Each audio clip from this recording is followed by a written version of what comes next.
मोटे तौर पर खगड़िया बिहार के सबसे गरीब और पिछड़े जिलों में है। और आज से नहीं, इसका तो हिस्टोरिकल जो लोग बताते हैं कि टोडरमल के जमाने में बता दिया गया कि ये वो एरिया है जहां से लगान नहीं लिया जा सकता। उस समय से इतनी गरीबी है। और गरीबी का एक मुख्य कारण यहाँ की जो 7 नदियों का प्रभाव है, जल प्रबंधन की कोई व्यवस्था नहीं है। तो करीब करीब 2/3 खगड़िया बाढ़ से प्रभावित है। जहां बाढ़ नहीं आ रहा है वहां जल जमाव की समस्या है। और बड़ी संख्या जो यहाँ पर लोगों की किसानी की है, जो आप लोग मक्का यहाँ उगाते हैं, उसका दाम न मिलना है। जैसे अभी मक्का का जो दाम है, जहां मुझे याद है शायद 2090 रुपए दाम है।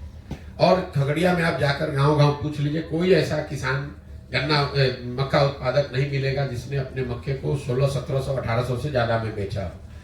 यहाँ पर मतलब जो कृषि आधारित बाढ़ और कृषि आधारित जो व्यवस्था है, उसमें जो कमी है, उस यहाँ की गरीबी का मेन कारण है। उद्योग धंधे तो यहाँ पर है नहीं, पढ़ाई की व्यवस्था है नहीं। वो कोई खगड़िया की स्पेसिफिक बात नहीं, वो तो पूरे बिहार का वही हाल है। पलायन, बेरोजगारी, शिक्षा का ध्वस्त होना और किसानों की बदहाली, ये तो हर जगह है। खगड़िया बेगूसराय के मुकाबले या दूसरे अन्य जिलों के मुकाबले ज्यादा पिछड़ा क्यों है, उसकी एक वजह मुझे समझ में आ रही है।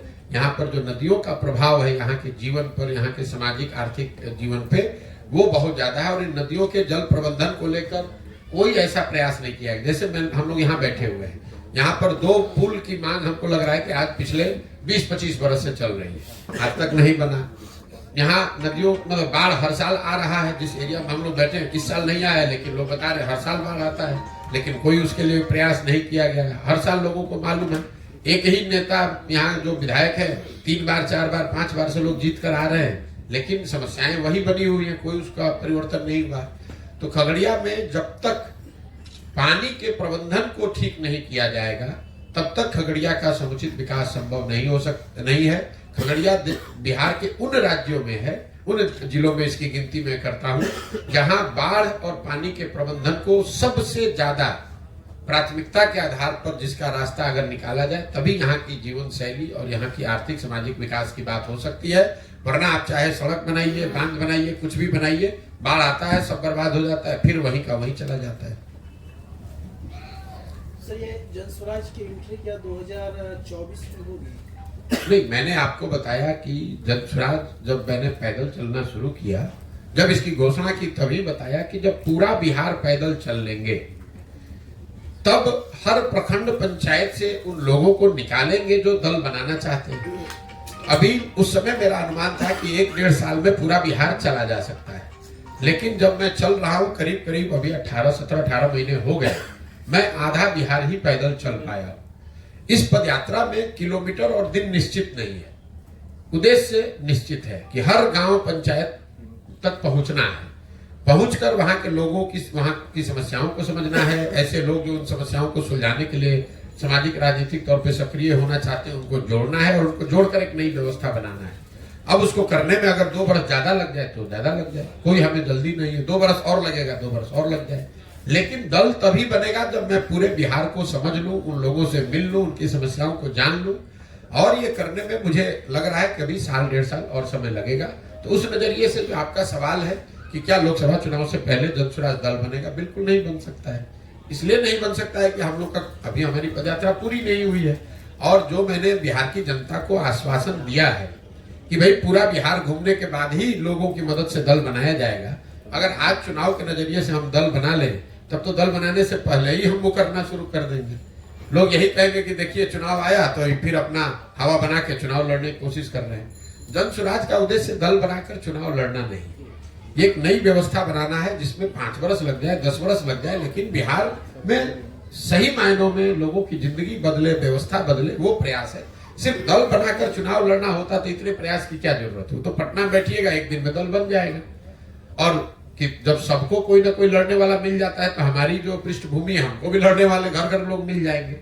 वो प्रयास नहीं है। प्रयास जो मैंने आपको बताया, पहले समाज को तैयार करना, उसी समाज से ऐसे लोगों को ढूंढ कर निकालना जो एक नई राजनीतिक दल व्यवस्था बनाना चाहते हैं, और साथ साथ जमीनी हकीकत को समझकर एक योजना बनाना, ताकि कल अच्छे लोग चुनकर आए तो उनको मालूम हो कि खगड़िया को सुधारने के लिए करना क्या है, बेलदौर में क्या करना है, परबत्ता में क्या करना है, जब ये जानकारी नहीं रहेगी, अभी स्थिति यह है कि जो 2 बार 3 बार का विधायक है, समस्या की बात तो छोड़ दीजिए। कई बार लोग कहते हैं भैया पैदल चलने से क्या होगा, हम लोग तो पहले ही से मालूम है क्या समस्या है। बिल्कुल नहीं मालूम है।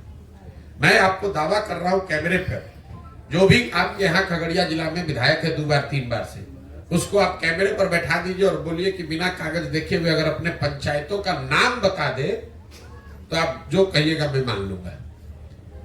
लोग अपने पंचायतों का नाम नहीं जानते हैं, समस्या की तो बात ही छोड़ दीजिए। जो 2-2 3-3 बार से विधायक है उसको अपने सारे पंचायतों का नाम नहीं मालूम। हर पंचायत में लोग 5-5 वर्ष में एक बार अपना मुंह दिखाने भी नहीं गए। तो लोगों की जो जमीन पर समस्या है उसको जब तक नहीं जुड़ा जाएगा, उसको समझा नहीं जाएगा, तब तक उसका सुधार संभव नहीं है। बिहार की राजनीति में जो जाति का महाजाल है, एक तरह से देखा जाए तो प्रशांत किशोर अपने आप को कहाँ पाते हैं? प्रशांत किशोर को इसमें कहीं अपने आप को पाने की जरूरत नहीं है। ये आपके दिमाग का भ्रम है। आप कितने दिन से पत्रकारिता करते हैं हम नहीं जानते हैं, लेकिन एक बिहार में ये भ्रम फैला दिया गया है कि बिहार का हर व्यक्ति जाति पर ही वोट देता है। अब आपने ये कहा कि बिहार में जातियों का महाजाल है, तो मैंने पूरे देश में काम किया है। सुन लीजिए, हाँ, राजनीति के हिसाब से ही बोल रहे हैं। हमने पूरे देश में काम किया है। कोई राज्य हमको देश में नहीं मिला जहां जातियों का प्रभाव न हो। कर्नाटक में भी वोकालिगा और लिंगायत की बात आप रोज सुनते हैं। गुजरात में भी जातियों की बात होती है, आंध्र प्रदेश में भी जातियों की बात हो रही है, महाराष्ट्र में भी जाति की बात हो रही है। लेकिन आपको हमको ये समझ में नहीं आता है, क्योंकि हम लोग पिछड़े और गरीब राज्य हैं, तो आप पर यह तोहमत लगा दिया गया है कि बिहार इसलिए पिछड़ा है क्योंकि यहाँ पर सब लोग जाति की ही बात करते हैं। और आपको हमको जाने अनजाने ये समझ में नहीं आ रहा है कि आप अपने मुंह में कीचड़ लगा रहे हैं बिना इस चीज को समझे हुए। ये बता रहे हैं जैसे कि पूरे देश में जाति नहीं है, बिहार में ही जाति है। अब मैं आपको इसका सटीक एक उदाहरण दे देता हूँ। आप यहाँ पत्रकार हैं, राजनीति को कवर करते हैं। बिहार में मोदी जी को, भाजपा को वोट पड़ता है कि नहीं पड़ता है? पड़ता है। जब आप जाकर पूछेंगे कि वोट कैसे ये सांसद जीता है, तो लोग बताते हैं कि अरे सांसद को कहाँ वोट पड़ा, तो मोदी जी के नाम पर सब वोट पड़ा है। तो अगर बिहार में हर व्यक्ति जाति पर ही वोट दे रहा है, तो मोदी जी के जाति का तो आदमी बिहार में रहता नहीं है, तो वो मोदी जी को वोट कैसे दे रहा है? अभी तो आपने कहा कि भाई हर आदमी जाति पर ही वोट दे रहा है, तो मोदी जी के जाति के कितने लोग बिहार में रहते हैं ये आप हमको समझा दीजिए। तब आप तुरंत कहिएगा भैया वो तो हिंदू मुस्लिम के नाम पे देता है। हिंदू मुस्लिम के नाम पे दे रहा है, लेकिन जाति के नाम पे तो नहीं दे रहा है। कई जाति समूह के लोग भाजपा को, मोदी जी को किसी दूसरे मुद्दे पर वोट देते हैं, जाति पर नहीं देते। इसका दूसरा पक्ष देख लीजिए। बिहार में 18% मुसलमान रहता है, वो आरजेडी को वोट देता है, लालटेन को वोट देता है। वो लालू जी के जाति का तो नहीं है, तो मुसलमान आरजेडी को क्यों वोट देता है? वो वोट इसलिए देता है क्योंकि वो भाजपा को दे नहीं सकता है और सामने उसके पास कोई विकल्प नहीं, इसलिए लालटेन को वोट देता है। वो जाति के लिए वोट नहीं देता है।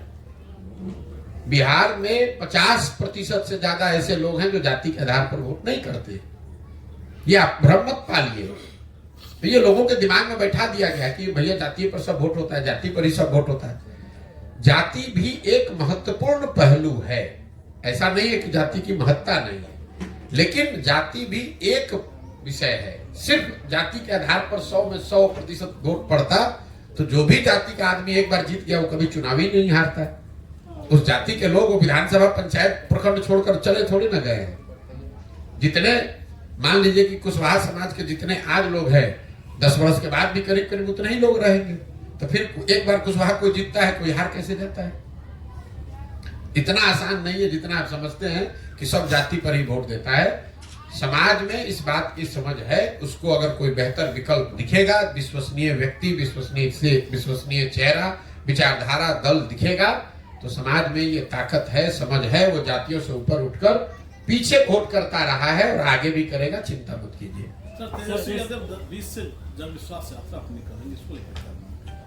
इसमें हमको क्या मानना है? अभी सत्ता में बैठे हुए थे तो यहाँ हम लोग कहते हैं कि नीतीश कुमार पलटू मार है, लेकिन नीतीश जी को हम सब लोगों को एक बात की शाबाशी देनी चाहिए कि नीतीश कुमार इतनी बार पलटे कि पलट पलट के उन्होंने सारे दलों को पलटू मार बना दिया। भाई तेजस्वी यादव, अगर नीतीश कुमार पलटू मार है तो तेजस्वी यादव कैसे सीधे हैं? अभी 2 बरस पहले नीतीश जी को पलटू मार कहे, फिर जिस दिन नीतीश कुमार ने उनको अपने साथ रख लिया उप मुख्यमंत्री बना लिया तो नीतीश कुमार को विकास का चेहरा बताने लगे। जन विश्वास में निकल 1 मिनट सुन तो लीजिए। फिर आज नीतीश कुमार छोड़कर भाजपा में चले गए तो महाशय अब कह रहे हैं कि नीतीश कुमार तो बड़े थके हुए मुख्यमंत्री थे। यही हाल भाजपा का है। अमित शाह आए, बोले कि भैया एक एक बिहार के आदमी सुन लो, नीतीश कुमार के लिए भाजपा का दरवाजा बंद है। तो हमने वही कहा कि भाई दरवाजा तो अमित शाह बंद करके ठीक ही गए थे, छिटकिनी लगाना भूल गए थे। जैसे ही हवा का झोंका आया दरवाजा खुल गया, नीतीश कुमार को बैठा लिए बगल में। जो नरेंद्र मोदी जी मध्य प्रदेश में जाकर एक सभा में कह रहे थे कि इस आदमी ने, एक नेता ने महिलाओं के लिए ऐसी अभद्र टिप्पणी की है विधानसभा में, इनको सजा होनी चाहिए। वही मोदी जी के नेतृत्व वाली भाजपा, वही मुरेठा बांधकर घूमने वाले सम्राट चौधरी आज नीतीश कुमार को बिहार का भविष्य बता रहे हैं लोग। आपने कहा जन विश्वास यात्रा, आप कोई भी यात्रा कर लीजिए। नीतीश कुमार किए थे समाधान यात्रा, कितना बिहार की समस्या का समाधान हो गया। अभी राहुल गांधी कर रहे हैं न्याय यात्रा, कितना बिहार के लोगों को न्याय मिल गया। तो इनके जन विश्वास यात्रा करने से क्या होगा? सबसे ज्यादा विश्वास आपने तोड़ा। 30 बरस से लालू नीतीश का ही राज है इस देश में, इस बिहार में। 30-32 बरस में बिहार से गरीबी कम नहीं हुई, पलायन रुका नहीं, बच्चों की पढ़ाई की व्यवस्था हुई नहीं, रोजगार मिला नहीं। तो अब किस विश्वास की बात कर रहे हो? जनता इतनी बेवकूफ नहीं है। आएंगे विश्वास यात्रा में, भीड़ दिखेगी, पैसे के बल पर, काडर जात के नाम पर कुछ लोग इकट्ठा हो जाएंगे, उससे कोई फर्क नहीं पड़ने वाला है। काठ की हांडी बार बार नहीं चढ़ाई जा सकती है। जिन लोगों ने आरजेडी को, लालू जी के, उनके बच्चों की सरकार को देखा है, वो जानते हैं कि ये लोग जात पात, हिंदू मुस्लिम और भ्रष्टाचार गुंडागर्दी से ऊपर उठकर राजनीति नहीं कर सकते हैं। वो आरजेडी का कैरेक्टर है। इन 4 चीज से ऊपर उठकर आरजेडी के लोग राजनीति नहीं कर सकते हैं। तेजस्वी यादव उससे अलग नहीं है। सर एक मिनट सर, ऐसा सोच है सबका कि आप 11 राज्य में अपने रणनीति से मुख्यमंत्री बना चुके हैं और बिहार में सभी नेता पर विश्वास नहीं है कि मतलब कहते हैं कुछ, करते हैं कुछ, तो आप पर कैसे विश्वास करेंगे? हो सकता है सर आप सत्ता में आके आप भी इसी तरह कर दें। बिल्कुल ठीक बात है। तो अगर आप यहाँ पर, हम खगड़िया में 20 दिन से हैं, कम से कम 100 सभाओं में हमने बात करी होगी। किसी सभा में दिखा दीजिए जहां हमने किसी को कहा हो कि भैया हम पर भरोसा करके हमको वोट दो, हम आएंगे तो तुम्हारा जीवन सुधार देंगे। हम सभा की शुरुआत ही करते हैं इस बात से कि भैया मेरी बात पर तो भरोसा करना नहीं, क्योंकि जैसे पहले के लोगों ने ठगा है, हम पर भरोसा करके हमको वोट दोगे, हम भी तुमको ठग सकते हैं। तुम खुद समझो, तुम अपने बच्चों के बारे में सोचो, तुम अपने बच्चों की चिंता करो, अपने बच्चों की भलाई के लिए वोट करो। प्रशांत किशोर को जिताने के लिए, लालू जी को हराने के लिए, मोदी जी को प्रधानमंत्री बनाने के लिए, अपने जात का नेता जिताने के लिए, अपना हिंदू मुसलमान करने के लिए तो तुमने जीवन भर वोट दे दिया। पूरे अभियान में हम एक ही पंक्ति बता रहे हैं कि एक बार जीवन में अपने बच्चों के लिए वोट दे दो। देश के लिए नहीं, राज्य के लिए नहीं, जात के लिए नहीं, नेता के लिए नहीं, मोदी, लालू, नीतीश, प्रशांत किशोर के लिए नहीं, वोट एक बार अपने बच्चों के लिए दो। क्योंकि कई लोग कहता है भैया अब तो बात कर रहे हैं कि देश के लिए वोट नहीं दे रहे, तो बहुत खराब बात है। बिल्कुल ठीक बात है, आपको कैमरे पर कह रहा हूं। जो लोग कहते हैं कि देश के लिए वोट दे रहे हैं, अगर आपका बच्चा अनपढ़ है, बेरोजगार है, तो देश कमजोर हो रहा है कि उससे मजबूत हो रहा है? अगर पूरा बिहार का बच्चा अनपढ़ और गरीब है, बेरोजगार है, तो उससे देश मजबूत हो रहा है कि देश कमजोर हो रहा है? देश में प्रति व्यक्ति आए हैं 1,35,000, बिहार में प्रति व्यक्ति आए हैं 34,000 रुपया। अगर बिहार में बच्चों की आमदनी बढ़ेगी, यहाँ रोजगार आएगा, तो उससे देश उससे मजबूत होगा। अगर पूरा बिहार का आदमी गरीब रह जाएगा तो उससे देश भी नीचे आएगा, क्योंकि पूरे देश की 10% आबादी बिहार की है। इसलिए हम कह रहे हैं, डंके की चोट पर कह रहे हैं कि बिहार के लोगों के लिए समय है जब देश, राज्य, विचारधारा, जाति, नेता सबको छोड़कर एक बार अपने बच्चों की चिंता कीजिए। देश आगे बढ़ रहा है। इसी देश में बुलेट ट्रेन 1 लाख करोड़ का बन रहा है, खगड़िया में पैसेंजर ट्रेन भी नहीं चल रहा है। इसी देश में बिलियंस ऑफ डॉलर्स का इन्वेस्टमेंट आ रहा है, फैक्ट्रियां लग रही हैं। खगड़िया में आज भी लोग, खगड़िया, बेगूसराय में, मधुबनी, सीतामढ़ी में आज भी लोग 1960-70 के जमाने में जी रहे हैं। आज भी आपके हमारे बच्चों को मजदूरी करने के लिए कर्नाटक, बंगलोर, तमिलनाडु, गुजरात, महाराष्ट्र जाना पड़ रहा है। तो देश की तरक्की होगी, वो ठीक है, हो रही है, नहीं हो रही वो अलग विवाद है, लेकिन इस बात पर कोई विवाद नहीं है कि बिहार में कोई तरक्की नहीं हो रही है और देश की तरक्की से बिहार और बिहार के लोगों का कोई फायदा नहीं है। चाहे वहां देश में कांग्रेस की सरकार रहे कि मोदी जी की सरकार रहे, बिहार के बच्चों के लिए पढ़ाई रोजगार न पहले था न अब है। इसलिए आपको हमको पहले अपने बच्चों की चिंता करनी है। जो व्यक्ति अपने बच्चों की चिंता नहीं कर सकता है वो समाज राज्य देश की चिंता क्या करेगा। सर, ये जन स्वराज का जिला में जो संगठन आप कर रहे हैं, कब से कर रहे हैं और कब, माने कैसे नहीं, जो मैंने आपको बताया, पदयात्रा के दौरान जो लोग मिलते हैं, जो इस विचारधारा को सुनकर समझकर तय करते हैं कि भैया अब हम लोग को जन स्वराज से जुड़ना है, एक नया दल बनाने में कंधा लगाना है, ऐसे हजारों लोगों को एक साथ इकट्ठा करके पदयात्रा जब हम खत्म करेंगे तो वो संगठन बनाकर पब्लिकली जारी करेंगे। आप भी देख पाइएगा, जिले के स्तर पर 250 लोग, अनुमंडल के स्तर पर 50, प्रखंड के स्तर पर 200 और पंचायत के स्तर पर 50 लोगों की पहली कार्यवाहक समिति जारी की जाएगी।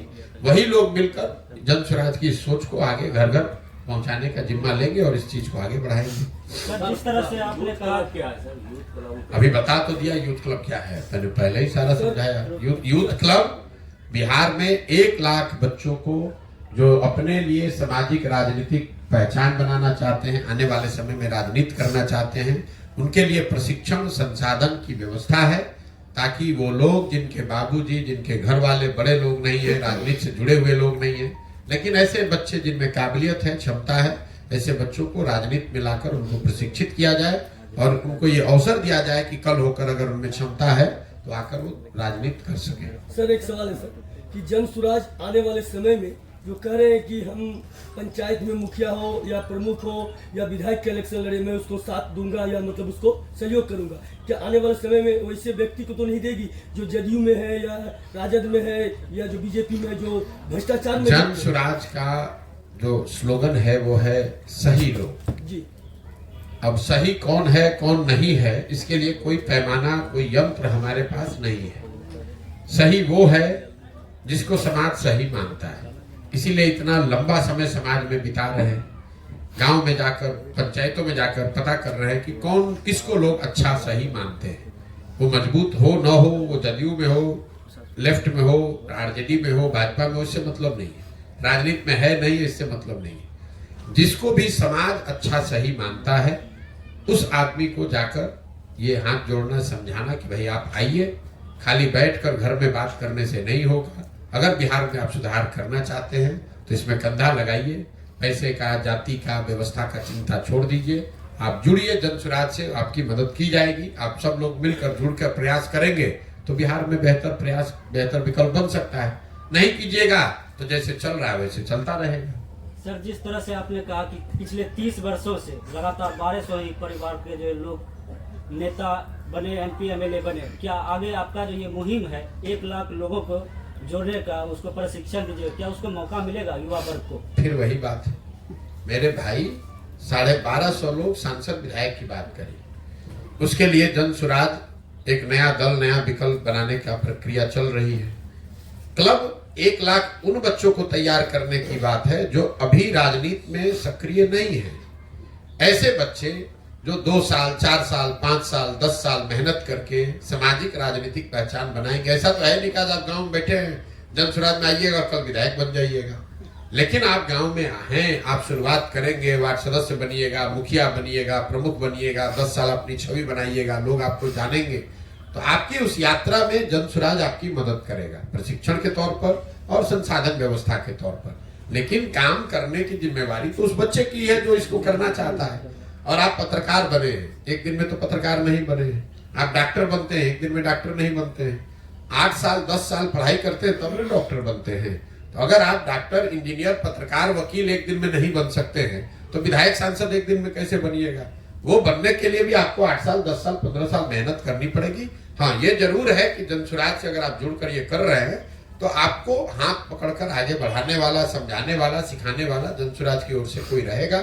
काम करना, प्रयास करना, सफलता मिलना न मिलना वो आपकी क्षमता और आपके कार्य पर आधारित है। बहुत बहुत धन्यवाद। राहुल जी न्याय यात्रा पे जो संसाधन से जुड़ता है, तो क्या राहुल जी की उतनी भीड़ तो नहीं थी जितना भीड़ होना चाहिए? उनके संसाधन कांग्रेस के। मेरे भाई, ऐसा है, यात्रा सब करने के लिए स्वतंत्र है। राहुल जी करे, नीतीश जी करे, तेजस्वी जी करे, कौन रोक रहा है?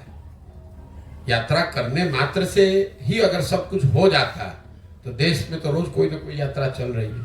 अब राहुल जी ने यात्रा की, उसमें उन्होंने कितना भीड़ आया नहीं आया, इन सब बात को हटा दीजिए। राहुल जी की पार्टी के कांग्रेस के एक मुख्यमंत्री अभी तेलंगाना में बने 2 महीना पहले, जब भी अभी जुमा नया नेता बने, बनते के साथ कहा कि बिहार के लोगों का डीएनए है मजदूरी करना। तो जिस दल के नेता राहुल गांधी हैं, उस दल का मुख्यमंत्री बिहार के लोगों को एक तरह से गाली दे रहा है, कह रहा है कि हम लोग का डीएनए है मजदूरी करना। उसी दल के नेता राहुल गांधी आकर बिहार में कहेंगे कि सारे बिहार के लोग हमको समर्थन दीजिए, हमको वोट दीजिए, तो कौन बिहार का आदमी उन पर भरोसा करेगा? और क्यों करेगा? भाई, तुम्हारा मुख्यमंत्री बिहार के लोगों को गाली दे रहा है, उस वक्तव्य पर आपने बिहार आने से पहले कुछ आधिकारिक तौर पर कहा नहीं, तो क्यों बिहार के लोग उनके साथ जुड़ेंगे? आप हमको गाली भी दीजिएगा और हम लोग से वोट भी लीजिएगा, दोनों बात कैसे हो सकता है? बिहार में राहुल गांधी की जीत तेजस्वी यादव चला रहे थे, क्या विधान चुनाव उनकी गाड़ी जीत को जनता रास्ता देगी? मेरे भाई, तेजस्वी यादव जीप चला ले कि ट्रक चला ले, उनको कुछ नहीं होने वाला है। ये सब पिटा पिटाया बहुत दिन हो लिया, जनता ने देख लिया है। अब जो अपना समीकरण वगैरह है उसी के आधार पर बाबूजी का दल है, लालू जी का, उनका नाम है कुछ, उस समाज के कुछ लोग जुड़े हुए हैं, उसके आधार पर अपना दुकान चला रहे हैं, उनको कुछ दिन और चलाने दीजिए। वो जीप चला ले, ट्रैक्टर चला ले, हेलीकॉप्टर चला ले, होना कुछ नहीं है। कई लोगों को लगता है कि आरजेडी यहाँ बहुत बड़ा मजबूत दल है। आप लोग ये नहीं देखते हैं कि आरजेडी का कभी वो स्थिति था कि बिहार झारखंड में 54 में 51 एमपी आरजेडी के थे, लालू जी की इतनी तूती बोलती थी। आज बिहार झारखंड को मिला लीजिए तो आरजेडी का 0 सांसद है, 0। और आप लोगों को लगता है कि जनता बेवकूफ है, जनता तो लालू जी को ही वोट किए जा रही है। अरे भाई, जब जनता आरजेडी को वोट करती थी तो उनके 54 में 51 एमपी थे, और अगर आज जनता वोट नहीं कर रही है तो उनके 54 में 0 एमपी है। कांग्रेस के कभी 400 एमपी थे, आज 50 एमपी है। आप दल बनाइएगा अगर आज, और आपके 50 एमपी हो जाए तो आप बहुत बड़े नेता हो जाइएगा। लेकिन जब कांग्रेस का 50 एमपी है तो लोग क्या कहते हैं? कांग्रेस खत्म हो रही है। तो उसी तरीके से आरजेडी जितने बड़े पोजीशन पर बिहार में थी, कई बार लोग ये समझते हैं इनका 75 एमएलए है। अरे भाई, आरजेडी यहाँ की सबसे बड़ी, यहाँ का बिहार का सबसे बड़ा दल होता था। 15 साल उन्होंने यहाँ शासन चलाया है। वहां से घटते घटते अगर आप 74-75 पर आ गए हैं तो आप ढलान पर हैं, आप नीचे आ रहे हैं, आप बढ़ नहीं रहे हैं। इस बात को आप समझिए, इस बात को आप समझिए। नीतीश कुमार कभी 117 विधायक के पार्टी के नेता थे, आज 42 विधायक के एमपी के एमएलए के नेता हैं, तो वो घट रहे हैं, बढ़ नहीं रहे हैं। हाँ, ये जरूर है कि अभी भी 42 विधायक है, लेकिन वो ढलान पर है, चढ़ान पर नहीं है। बहुत बहुत धन्यवाद। सर, कमलनाथ भाजपा जा रहे हैं। जा रहे हैं